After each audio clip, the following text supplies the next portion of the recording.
Wake up, buyer payer people. It's a beautiful day.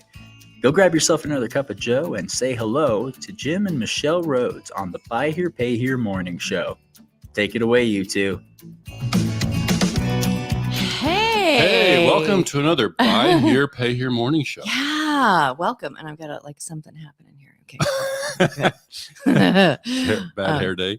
Well, there's just like a thing that's popping up right there. It's You know what? Yeah.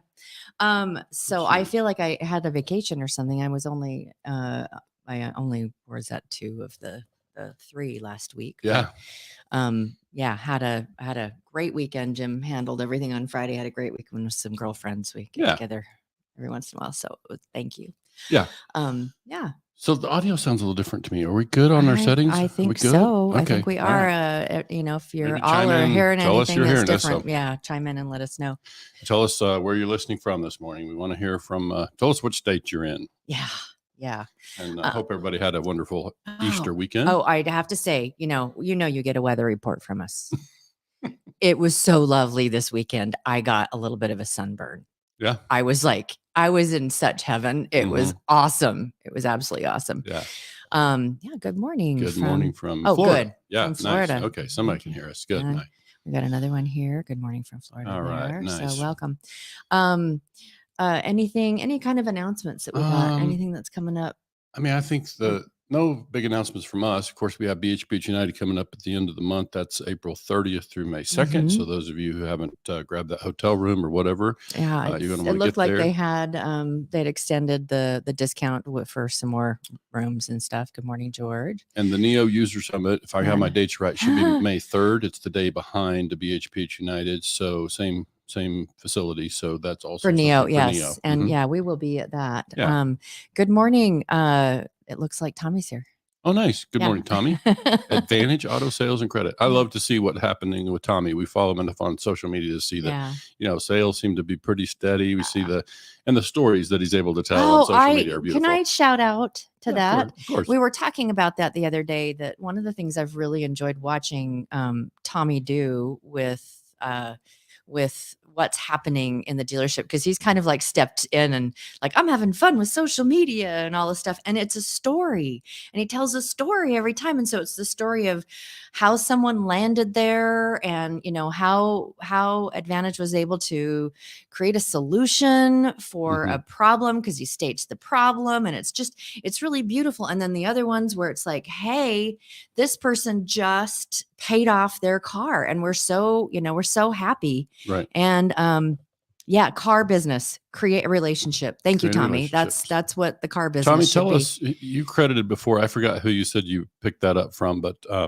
either way, I think, when you hear Tommy tell stories about customers who, they bought a car today. They used to be a kid coming in with mom eating popcorn and whatever. It's like, those are the stories and this is that the third generation. Yeah. And I love it. And every time I see one of his social media posts come up, that I stop and read it. Yeah. And it's lovely. So let's just tell Tommy that, let's just tell our viewers and listeners that, for those who don't know Tommy, I can share that Tommy's a dealer that I've known for many years. He and I kind of came up through the same track of training, and he joined us on June 1st of last year to celebrate his 30th year in business. On the morning show. And then he's also the creator of the BHPH Success Group. So that's where some of you would know him as an administrator of that group over there. But he's a long time in the business. He's kind of restructured his business of late, is more involved in the day-to-day. And you can see the impact of that just by tracking on social media. You can see a lot of great things happening over there. So congratulations to Tommy and all the positive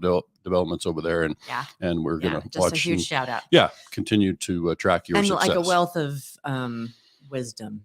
For sure. So, especially on the consumer side. When you talk about trying to separate the difference between transactional business and customer centric business, Tommy's a really good person to refer to. I know a lot of dealers out there. I don't know if dealers track other dealers' social media, but I know when we have new clients that I frequently, when we start talking about marketing and social media, is I will say, friend this page, friend this page, friend this page, so that you can kind of see what people are doing and what's resonating. And Tommy's is one of them. Yeah, for sure. So today we're bringing folks together to talk about how to project cash flow and profits in the buy here, pay here business. So I have very little to add to this. So well, no, really? you've been around Yeah, these conversations. have. You kind of, so I think the part you'll be able to talk about is kind of what we see dealers struggling with. Okay. We work a lot with launch dealers who are new in the business. And for today, you can't really cover both. I mean, you can't talk about the, try to get that phone to be quiet over there. You can't really talk about how to do modeling for launch dealers. It'd be the same as an established dealer. Like for today, we'll try to cover both. And I would also let our viewers and listeners know this morning that we may run past 30 minutes. We typically try to keep it to 30 minutes, but I think in order to help people understand what they're looking at, we'll just go as long as we need to kind of explain the full thing. And there are some problems that we run into when we're trying to help dealers project cash flow. It's a challenging thing in our business to figure out how to project profits and cash flow and related finance companies and the impact of income tax and all these kind of things. It's challenging to do that. It's challenging to know, well, how do I forecast how much charge-offs I'm going to have and how much cash the portfolio is going to yield. I mean, those are challenging things to figure out. And that's why, we kind of do this modeling, and I've done it for a long time. And over the years, we kind of improved the way we do it, but it's imperfect. Like it's, there's nobody out there that's really got a perfect solution for how to project. Obviously, there's always going to be some degree of speculation in trying to project capital requirements. But with startups, we're obviously just trying to help them get a feel for, okay, how much cash am I going to need to get to a place where I'm generating positive cash flow, if that's the strategy. And then how long will that take? Like, how much money will I need and when will it run out? When will I finally get cash positive and start to put money back in my pocket? So that's what we're going to cover today. So any other announcements or things we need to cover before we jump into the spreadsheet? No. I was expecting a no on the other end of that. Yeah. So welcome. Yeah. Let's go ahead and you want to share the absolutely. The I'm going to bring this in, and then we're going to do this.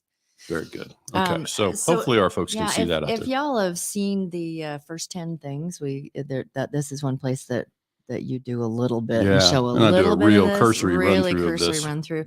And it's funny how many people we get messages from that say, hey, can I get a hold of that? And it's like, no. I'm glad you brought that up because I need to share it. And that's one of the problems that we run into is people ask about the spreadsheet. And the reason we can't share it or we don't share it is because it's not really built to be self-managed. There's some key numbers in here that when you change from one cost to car to another cost to car, there are some other numbers that have to follow. And we just don't have a good way. I'm not aware of anybody that currently has a way to be able to follow those numbers as you change ACVs and terms and all these kind of different things. And then the portfolio performance has to follow. And we kind of have to do that manually based on experience. We have to go source other data and go in here and tweak these things. So you'll see that piece as we get into it in more detail. But, I realize as we're running this that, some of our folks listen to this thing in the car and or whatever, just where they choose their podcast. And so if you're just listening to this audibly, then it's going to be a little more difficult. You're probably going to find us on YouTube. And so watch it. The screen. Yeah, exactly. So it's easy enough to find. Just type in BHPH Morning Show and do a search over on YouTube. You'll find this stuff. So for this episode, and while you're there, like and subscribe. Sorry. Yeah, please. That's a good place to find almost everything we do, obviously, regardless of what groups you belong to, et cetera. So digging into these numbers, I'm going to first explain to folks that are looking at the screen here. Don't be frightened by the number. Yeah, George is like chat. I don't know. I'm sorry. I don't know if Chat GPT has access to the data. Like most of the data that would be required here is private. And I would say that for how we do there's a lot of formulas, and it would almost require someone getting into Jim's head and then programming. And listen, let me just something. Stop and say, I welcome help on this thing. So what you're looking at when you see the spreadsheet is this is in fact, let me get it where it can expand a little bit more, I think, and people can view it better if I can get that dialed in. So when you're looking at this, you're seeing a spreadsheet that I basically created in 2005. And I'm always going to remember that because that's when I started my own dealership. I built this to do the cash flow forecasting because I couldn't find anything in the marketplace that would do quite what I wanted to do. And mostly I wanted to be able to do year over year. So when you see this particular spreadsheet, you're seeing something that is meant to project total capitalization. We're just trying to, when we got a dealer starting, we're trying to say, okay, if you feel like you want to do this kind of volume, because let me just back up and say, typically when we meet new dealers, it kind of falls into one or two categories. They're either coming to us and saying, Jim, we see an opportunity in our marketplace. Maybe they're doing independent retail and they say, we think we can do some buy here, pay here. We're seeing our numbers suggest we could do 15, 20 sales a month at this kind of cost, this kind of down payment. And so they come to us with some kind of assumptions, and we're going to project how much capital is required. The other way is that people will come to us and say, Jim, I got $500,000 that I'm thinking about investing in and buy here, pay here. Can you help me figure out how to, what works? I want to just add a caveat to that we were talking with one of our clients that we, they opened their doors September. Okay. And we were just we were doing let's recap where we're at right now. And this person has been a CFO, understands numbers, and that when it's like, how are things going? He says, when we did that cash flow modeling, it's spot on. Parts of it are spot on. Yeah, there are parts of it that were just like, it's tracking exactly the way that I just don't, you don't remember him saying that? Yeah, I do. Yeah. I think the part that was the other part of that same conversation was that they were finding that their recon expense was much higher. And so the question became, was that because of discipline and policy? Did we not cap the policy according to the business plan? Because that's, when you say we're spending a lot more on recon, well, why? That's something that, we built a business plan to, track according to that plan. Now, can cars cost more yes, but we never have to repair that. And that's a whole different, we can save that for another morning show. But that's part of what happens here is we can build this business plan. You can do all the forecasting in the world, but if you don't have the discipline to stay within the boundaries of this plan, then, it's going to look different. And so so the other thing that I always say about this modeling is that, this business has a lot of things that we can't predict. You don't know, you can get some ballpark, but you don't know which customer's going to charge off and at what stage of the thing. And there's just a lot of variables that we don't know. And so because of that, I think it's more important to make time to project and stay disciplined about the things that you can know. Yeah. Right. So that just means the things that we can control, we really ought to project as closely as we can, stick to those, because there are these other variables that we have, less control over. And that just increases our chances of arriving, where we want to be in terms of this forecast. And one of the things we've seen that just, there's outside of this, that there's specific numbers that you plug in for overhead. And, we've seen very successful dealerships that have very low overhead. And we've seen dealerships that have very high overhead, and that there's a struggle with that sometimes. But that it's like the overhead is one of those things that is very, if there's one thing that a dealer, from my perspective, that a dealer has a lot more control over is overhead, because they can't really control the cost of car. Well, I would say they can. This is a whole different subject again. It's like they can't control what the market does in terms of cost of car, but they can develop discipline around a cost, so that whatever those numbers look like, and we were going to put some numbers on the screen here so that, we're picking numbers to start, but whatever that ACV and recon looks like, and says we're going to stick to a maximum of $8,000 or whatever the number is we pick, then they can have the discipline to stay at $8,000. If they cannot find enough inventory to get there, then they have to adjust the business plan, right? But they can stay at $8,000. You don't have to spend $9,500 on cars because you can't find $8,000 cars. You can adjust the business plan, go back and rework the business plan, but you can have the discipline to stay at 8,000. That's just, again, it's discipline. It's like, yes, the car's going to have more miles and they're going to maybe be missing a fender or whatever. Whatever. But there are cars out there that you can buy for. So this is the kind of thing that I've seen over the years is like,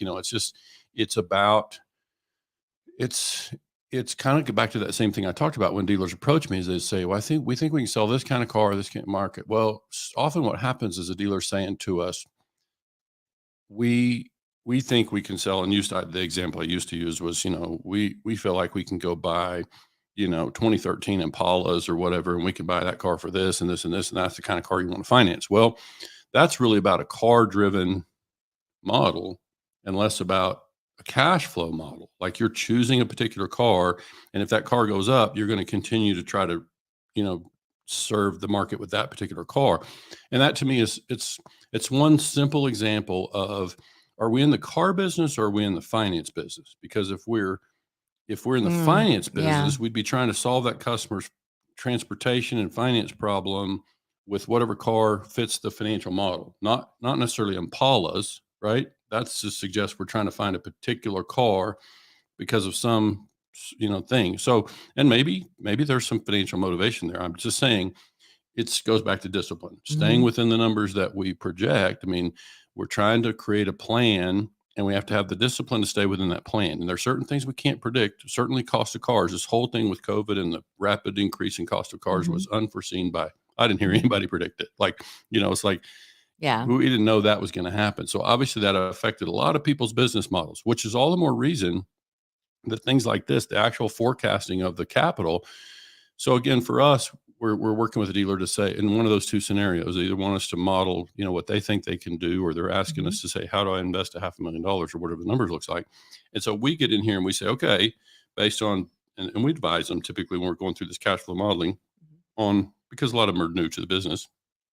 So where to set these numbers, like, we can give them some feel for what is typical in the industry and what's possible. And so what I'm hearing is, the numbers, you can shift your business model, but once you've decided a business model, be disciplined to stay in your business model until it's like, okay, this isn't working. And then it's time to shift your business model. If you want to stay with those kind of forecasting. With this kind of forecasting. We'll take you inside these numbers. Everybody's just being patient this morning. I will take you inside the actual spreadsheet, but I think what we're trying to really help folks understand first is that it's just what the numbers are, why it's problematic. Like when I have the number loaded in here, you'll see for cash down of $2,000.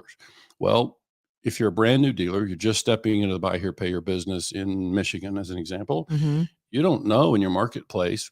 I can't predict what your down payment average is going to be. That's a lot decided locally, your local market, obviously how you market yourself, the kind of inventory you carry. So when we say $2,000 average down payment, can't be sure how much volume we're going to get at that. We can't be sure how many customers are going to come forward who qualify for the program and who can do a $2,000 down payment. So it's like these things are problematic. And so we always have to tell dealers, this is one of the things that we're just going to have to adjust it. We're going to set up a business plan and we're going to track it. And it may be that after you've been in business 6 months, we're going to have to revisit the business plan because we're discovering that we're not able to get $2,000 and still hit the volume or whatever it is, right? Whatever the numbers are. So we have to adjust the volume and just, but that's a good example of the down payment is often one that we can't say. Like I can tell you what is average across the industry, but I can't say based on your marketing and your inventory, your sales approach, what kind of down payment you're going to average. So let me take you inside the spreadsheet. I think those of you, it looks like you should be able to see the screen. So I'm going to just move forward. You let me know if there's a problem. But so basically what you're seeing in the layout is year over year. For our modeling here today, I've got everything static and locked in the same across the years. But I built this in this way so that we, year one, we can put in a volume and we can increase that over time if we wanted to take our positive cash and reinvest that and grow and show the impact of that growth. But for today, again, we're just keep everything static. Now I've chosen just to start here a selling price of $12,500. I've got add-ons. Those are in gray. Where you see gray, that means the number's coming from somewhere else. So I've got details on the add-ons down at the bottom, which I'll show you when we get there. And then unit cost of $5,500 and a recon per unit of $1,500. Cash down from the customer, including net trade and any deferred down payment. It doesn't matter if we collect it within 30 days or it comes from a sold trade in. It's just $2,000 total cash to us up front. Okay. Or in the first 30 days or whatever. And then APR, this is actually sourced from somewhere else. I'll show you when we get to that page. And then I've loaded in a payment amount, just an equivalent payment amount per month per customer. But that's another one that's actually calculated elsewhere. And then income tax rate, I've got that in there at 35%. It's just pretty typical. I don't think over the years I've done this, I've had anybody ask me to adjust that number. Like that's just kind of a typical, rate to withhold. And we have to do that because we have to be able to forecast the income tax impact. Why? Because it's cash. If we're going to forecast our cash flow and how much cash is going to take to get positive, we got to be able to allow for our income tax. And so I'll show you when we get to that page how we typically do that. And then a lot of these numbers that you're seeing here are no longer in use, or we're not using them for this particular modeling. And then startup costs and overhead, those are sourced from elsewhere. I've done something today over here on the right-hand side just to kind of keep it all on one page. I've kind of done a quick, a shortcut where we can see the impact of those numbers on the same screen. But this startup cost is sourced from elsewhere. The overhead per month is sourced from another page. And then it shows notes receivable at least at the, what I call conversion rates, the rate at which we've currently got the portfolio set up to, the rate at which it's certainly or currently set up to convert. Okay. So again, we'll cover those numbers later, but you can see at this volume of 15 a month, at that selling price and that down payment, those kind of interest rates, it's saying we should have about 1.6 in receivables at the end of year 1, about 3.5 at the end of year 5. Now, again, there are numbers to tweak. So none of the numbers that we're going to look at today, you've got to be careful about jumping any kind of conclusions, because it's incomplete. There's a lot of stuff to be to go over as we do this, but I just kind of wanted to get a sense of how we go about doing this and why it's important to make time to drill into this kind of stuff. Now, going on a little further down, what you're seeing is here's where we allow for the RFC. This currently has, we use a static RFC discount. Now, if I take that out just for a minute, I'm going to move that back to 100% advance rate, which means 0% discount. Then it's going to move all these numbers up here in terms of, because it's going to move our profit, which is going to move our income tax. Okay, so that's why that's important to recognize the impact of that. So I'm going to put that back to 70% or 30% discount. And now these numbers that you see kind of in this brown tone are just numbers that drive formulas elsewhere they're just calculations that drive other numbers. And then down here's the part where I do the add-on cost. So we can come in here and put in whatever your sales tax rate is.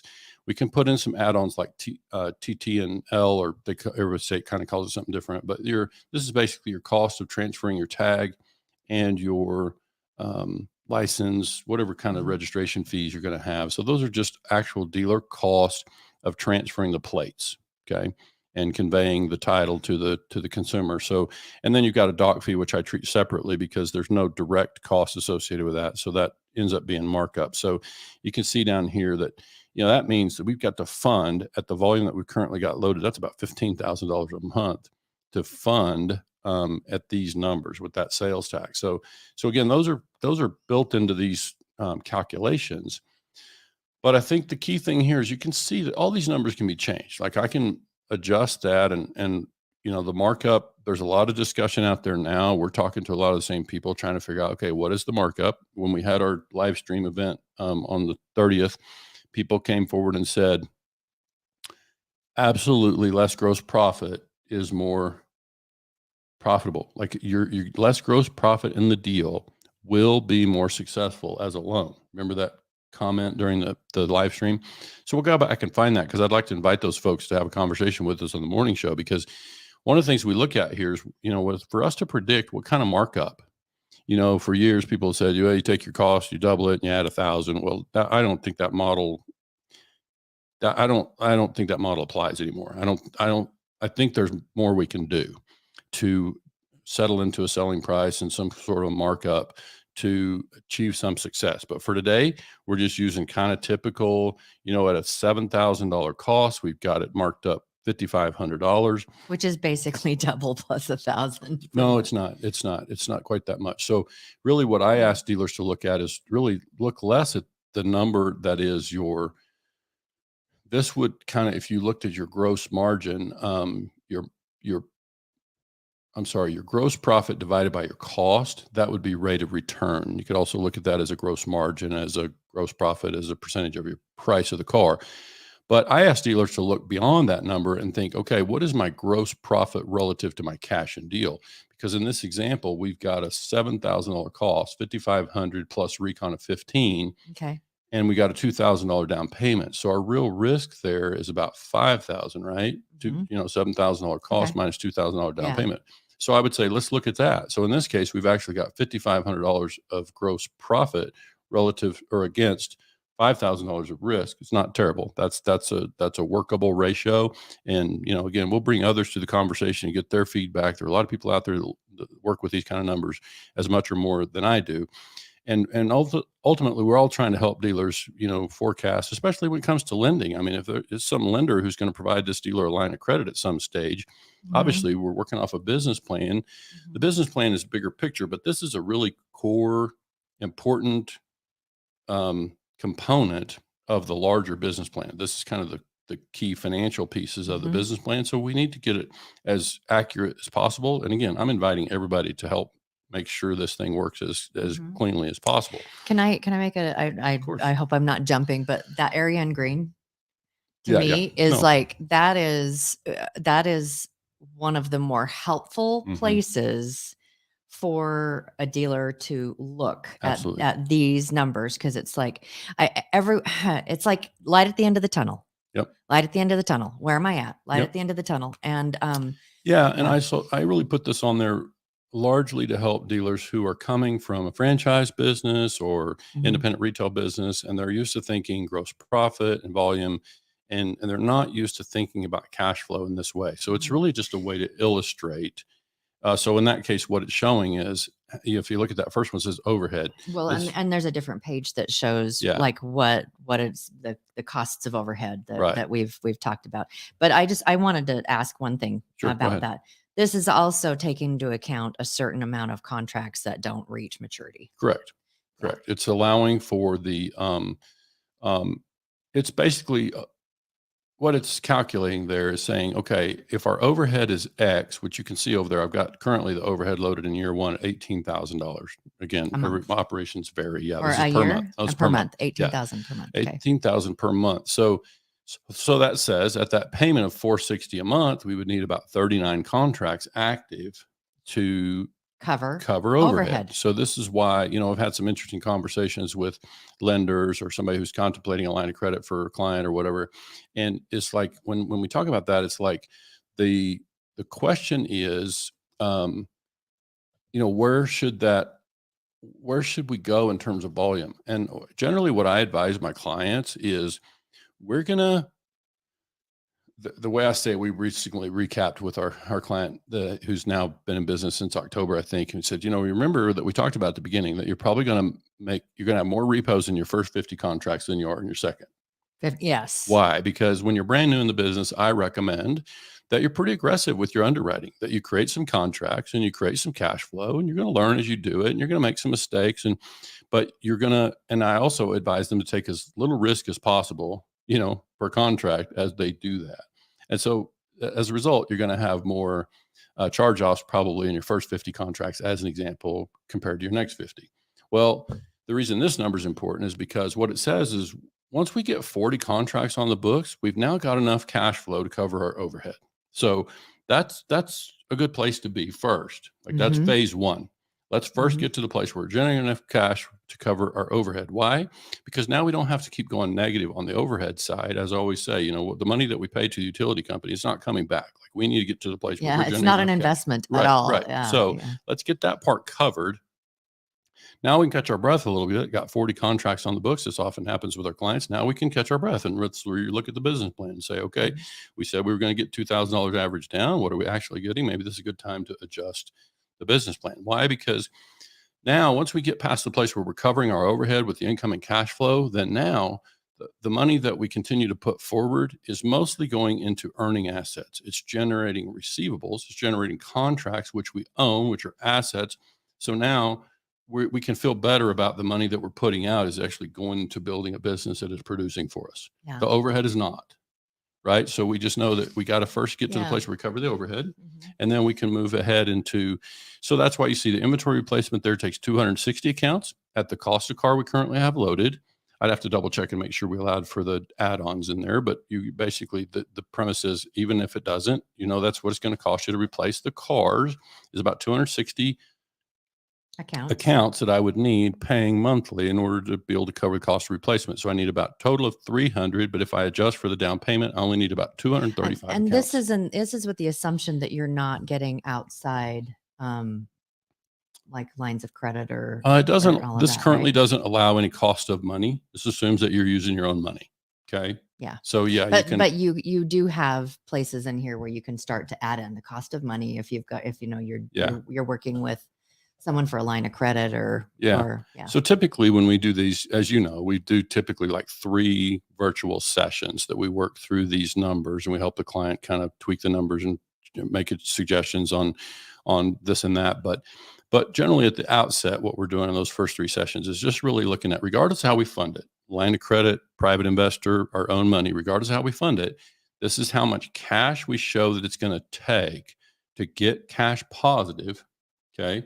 And so let me give my quick definition of cash positive. Operationally speaking, I call cash positive that number, like that 234 contracts right there. That's where we're covering our overhead and our cost of replacing inventory at our current volume. That's operational positive cash flow. There's still income tax to deal with, but generally day to day, when we talk about positive cash flow, we're just talking about operationally. And that's where that number is 200. We would need in this model 234 contracts to get to the place where we're exceeding our overhead and the cost of replacing cars. Why does that matter? Because if I'm using a line of credit, now, once I get past 234 contracts, as a general rule, we should now be bringing in positive cash. We should start to be able to pay down the line of credit, right? And so this is also something that we see. And it's interesting, this modeling that we've got loaded is a little bit different than what I see most often, because we haven't showed on those numbers kind of in pink over there, where it says post-tax, the max cash out, even with our RFC factored in down there at a 30% discount, we've currently got just over $1 million of total cash that's required to get cash positive. Okay. So again, 15 cars a month at a $7,000 cost, $2,000 down, that kind of payment, then that just says, okay, it's going to take about $1 million. And this is just math. I mean, these calculations. Now, one of the things we have to be careful about, though, is that we have to go over and look at, what you say is incredible, the detail. Yeah, it's actually Nick. And Nick knows us well, and we know Nick's operation. It's a little embarrassing, Nick. I show how analytical I can be when I get inside this spreadsheet. Jim loves, he loves his numbers. Yeah, it's beautiful. But I also share that I built this thing back when I was living in Texas and opened my dealership over in Southern Oklahoma, and I had about 3 days where I was snowed in, and I built this thing, just curled up on the sofa with the laptop and just basically built this thing over about I've a 2 or 3 day watched you stretch. build other things, and it's like when I sit down and do a binge watch of Netflix. Yeah. That's what Jim does. Yeah. When I get buried in the spreadsheet, but when you get in a flow, that's kind of what happens. So again, this is a model that we've been and we've tweaked it and added stuff to it, but it's basically the same construction that I created back in 2005. So now back to the numbers is like you just over $1 million to get cash positive, but you can see this is year 1 right here. I don't know if people can see my cursor on the screen, but year 1 right here is $995. So you can see the year 1 over here. So what that tells me, and we can go into the detailed pages later, but basically what this tells you is that we must have gotten cash positive just inside of 12 months. And that's something else I can share with most of the operations that we work with this modeling. And numbers obviously vary, but typically it used to be that we would see dealers get positive in 10, 11 months. That's what this one looks like. But now we're seeing more like 12 to 18 months. The dealers can get to a place where they're cash positive. So again, a lot of variables in there. And one other thing to remember is that this particular modeling doesn't allow for the fact that we might sell 5 in our first month and 10 in the second month. This basically assumes that we're going to sell 15 a month from the very first month. And we know that's not how it works, but this tool again is just kind of big picture, broad, and trying to give us a feel for what it should take. One of the things, I have squirrel. Please. One of the things that I've enjoyed when I've sat in on these sessions with clients, that they're like, well, what if I did 20?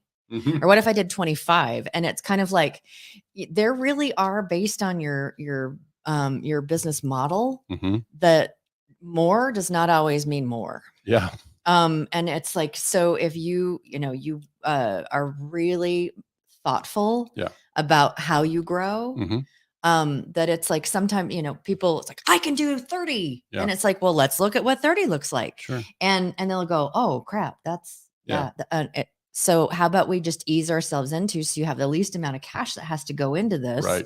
And then once you get cash flow positive, then you can start to say, I've got the bandwidth to be able to, let's bump, and get to those places. Yeah. And again, for those who just kind of tuning in, maybe remember that these numbers that we're looking at are certainly imperfect. Yeah. There are some things to be figured out with the client specifically that we don't have here. And so for a purpose of our conversation, just remember, these are very much ballpark figures. And so don't get too wrapped up in the numbers that you're seeing on the screen. It's a general kind of projection of what is required there. But I would say one thing we can do quickly before we leave the screen is, you mentioned the thing about the capital required. Like this is calling for 1.05 at a volume of 15 a month. And you said dealers want to see, what if I did 20? What I see often when we meet with a dealer, they'll see these numbers at 15 a month as an example. And so the next time I meet with them, say, yeah, let's look at a model of 10. Let's see, because I don't have $1 million, right? So let's figure out what would it take if I only just did 10 a month. And so you can do that. But for this illustration, what I want to show you is that we're at 1.05, but if I move the volume to 30 a month, then what I want to show you across this, let me just kind of drag it a little bit. It doesn't always translate out. You can see that what it says now is it didn't double our cash, right? It went from basically $1 million to 1.7 when we doubled our volume. Why? Well, because scale.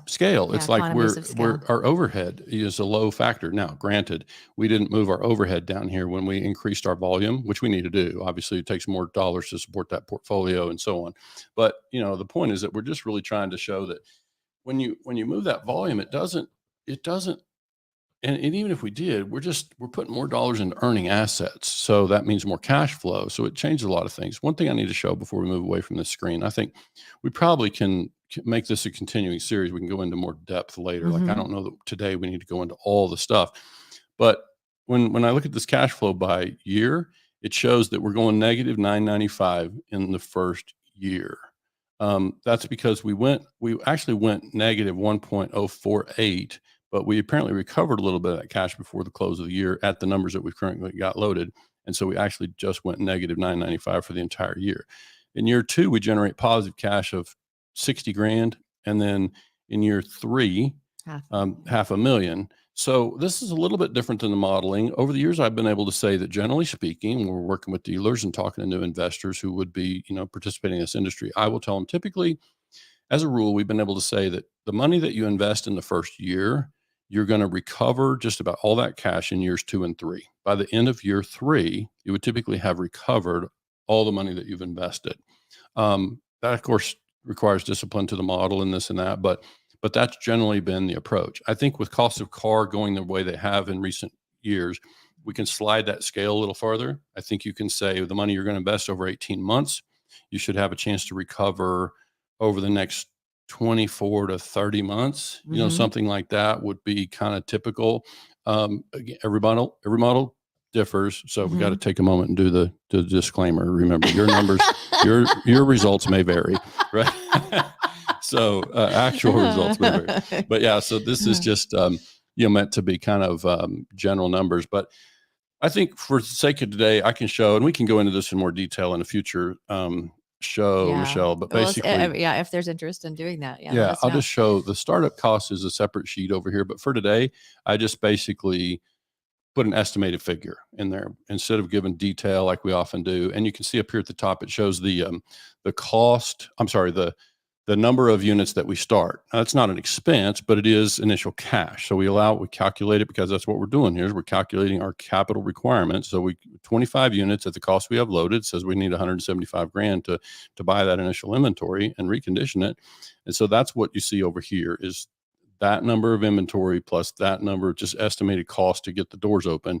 And now operating expenses, same thing. This is where the embarrassment comes in, Nick. This is where you can put in expenses and you can drive these things at the rate of inflation or the rate of sales or whatever. So but for today, I just threw in an estimated number of 18,000.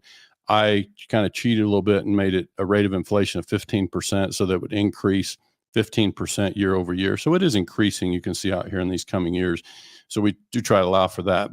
But basically, the real key thing to show, and I'll just touch on it for today so people can kind of better understand what's happening behind the scenes, is this portfolio page is really vital, because what it does, and this is the part that's so hard for dealers to do for themselves, and even a CPA who, might have done plenty of business plans for the kind of business. If you haven't worked with buy here, pay here, and portfolios of receivables, this is the part that would be challenging to do. So what we've got here is some numbers. I call these drivers. These are kind of these conversion rate figures that I talk about. So we have to know, and we pull these numbers typically from other dealers that we have direct experience with, so that we can say, okay, that kind of cost of car, with typical collections experience and results would look like this. This is the part that's hard to know, right? What would the actual results be? And it occurred to me today, probably in a future episode, we can take the same information, we can produce a collateral recovery rate, because that's what lenders look at a lot. They want to know what's the collateral. All the numbers are here. We just need to do a separate line item and do the calculation for collateral recovery rate. But basically, these are the numbers that kind of dictate, okay, so if we're going to collect principal at this rate and we're going to charge off principal at this rate, we're going to collect interest at this rate, we recover repos, at this particular rate, then that just tells us what the portfolio is going to look like. And you're seeing some other stuff kind of happens behind the scenes. These are calculations that are used elsewhere, but this is where the real magic happens, is to me, in this whole spreadsheet. And it's why it's so important. This is why we can't really. This is like one of the reasons why we're doing this opening principle. Like, let's, exactly. Yes. When we talked about reporting from our DMSs too, it's like, so you can really see a true number and know where you're at too with. And this is the part that I say, I can't really turn this spreadsheet over to others and let them and their CFO run with it, because what they don't have is the ability, and it's challenging for us. It's like when you go over here to this assumptions page and you move this cost of car, or you change this to an $18,000 selling price and a whole different cost structure and different interest rate and whatever, then that's going to change these numbers. The rate at which the thing performs over here, those numbers have to change. And I don't think the dealer's going to really know how to move those numbers. Like I said, it's hard for us. We have to go source once we kind of settle in with a client that we're working with and settle into a business plan, a business structure, a deal structure for the consumer. Then we can come back and source data that we can then use to drive these conversion rates. But this is really important, because this projects the rate at which the portfolio will grow. And more importantly, the rate at which it will convert that portfolio into cash. And so now that's kind of how that whole thing works. But it's I think this is probably a good place for us to stop for today. It's just, like I say, it's challenging in our industry for sure. We dealers have been really thrilled with what we've been able to do for them in this regard. We know it's imperfect. We say that. We said that today, and we say that with virtually every client that we work with. It's meant to give a pretty good feel for, one, how much cash is going to be required and how long it's going to take. Like, if I have a line of credit, when can I expect to start paying down the line of credit? Or if I'm using my own money, I can see this going to take $1 million, but over what period of time? So that's another thing we can go into. And it's been something that's been helpful. Brand new dealers to dealers that are established, that we've taken them through this process. But more than anything is, to me, when I look at this, it's like, get clear about what your business model looks like. And then be consistent, be disciplined to stay within certain things. And there is truly a light at the end of the tunnel. Yeah, absolutely. And being able to even pay down your lines of credit, being able to do all of the things. And it helps. We talk about goals, we talk like on a year-to-year basis, but if you're really looking to take your business and create something that is more sustainable and stronger, is getting really clear about some of these things and then be disciplined about it, because it's that discipline is really key. Yeah. And we did an episode a while back. We can try to find that and share it, the link inside where this one appears. But I think when I look at this, I think dealers would see this and say, but Jim, even if I did a volume 15, I don't have $1 million. I could maybe invest $300,000. Well, what we could do then is we've helped dealers connect with potential investors, friends and family investors. It could be, anybody in your circle who's a mentor, got some wealth or whatever, and they're looking to invest. And that happens a lot. Like there are investors out there looking for opportunities like this to be able to place funds. And obviously they need some sort of structure and some protection. But the reality is, you're your lenders don't typically want to get involved early, right? And so there are providers out there who can do certain things, and you can pay a certain price for money to get started. But your traditional lines of credit typically are going to need a little more history to get there. And so, how do I bridge my way from here to there? Again, separate conversation. Yeah, that's fine. We can save the rest of the spreadsheet work for a future episode. But yeah, hopefully, folks tuning in here find this useful. I mean, just again, it's one of the ways that it can be done. We're quite comfortable in it, and that it has been reliable. The modeling has been reliable. And I appreciate, because I'm new to this, and I appreciate when we talk to our clients and we're like, okay, and they've been disciplined with this and disciplined with this, and that it's proven. That it really, and because I'm newer to the thing, and so it's been really, really lovely to see as you're going through, and it's like, well, I'm off on this, and so we have the conversation, and Jim's like, well, where are you at with this, and where are you at with this? Okay, so maybe this is where the shift needs to happen to be able to get back on track for the thing, and it's been really lovely. I think sometimes we can do this for established operations. It's just, you can take the power of this to build the next 24 and 60 months or whatever you choose to do, and you can layer in the existing cash flow from the existing portfolio, the performance. Hopefully you've got the performance numbers, those conversion rates that I'm talking about. We need those numbers so we can forecast how your current portportfolio, how's it going to run off, take the new portfolio and it's modeled in this, and then you can take your overhead and your cost of money. So I'm just, I know we're talking about, we can go diver. We can dive into some of these other pieces more, but if there's those of you who've been watching, those of you who watch the recordings, if there are pieces of this that you would like to be able to see kind of dive in, just let us know. And, we can do a podcast on that, a morning show. We're happy to bring whatever is of interest to our listeners. But I think we just know, we see this a lot, and dealers that we work with tend to value, what it is that this produce. It sometimes scares them because, like I say, the volume shows that, well, I need a lot more money than I thought to do this. And so, that's good. It's better to know that before you step in, because nobody wants to start a business they can't finish. That's not usually. And then usually if they're brand new, it's like, I have X, I need X, where am I sourcing it? And so then from there, it's like, let's introduce you to this and this and this and see what we can figure out, and it's fun for me to sit back and watch, because it's different with every client. Based on what their goals are and all of that. So many of you listening have our cell phone, you have our email address, you know how to find us. One of the things that Michelle and I will be doing this week is we're going to be calendaring many of our upcoming morning show episodes. We're going to be reaching out to guests and kind of scheduling our topics coming up. And so that'll let folks know, kind of what's on the agenda, the calendar for the morning show. So this is an opportunity for folks to reach out and let us know if there's certain topics that you'd like to see us bring. By all means, let us know, and we'll see if we can find it. Right there. That's what I was looking for. Need help? Yeah, there you go. Yeah. Cell phone. So just, you can always reach out to us there, but basically let us know what topics you'd like to see us bring. And if there's something more specific you'd like to see inside this cash flow modeling in particular, and let us know about that, because we are going to start mapping and going a little farther out on the calendar in terms of our morning show, episodes and schedule. Yeah. All right. Well, I think I can do the exit music. Let's bring it on in a little bit. Thank you guys so much for joining us on this lovely Monday. Nick. And we're looking forward to seeing you on Wednesday. And again, if there's a topic you'd like to hear or have Jim break down, let us know, because we're going to be doing a lot of planning this week for the next quarter or whatever, for what topics we're going to be talking about on the morning show. So thanks again, folks. All right. We'll talk to you Wednesday. Later. Thank you. Have a good day.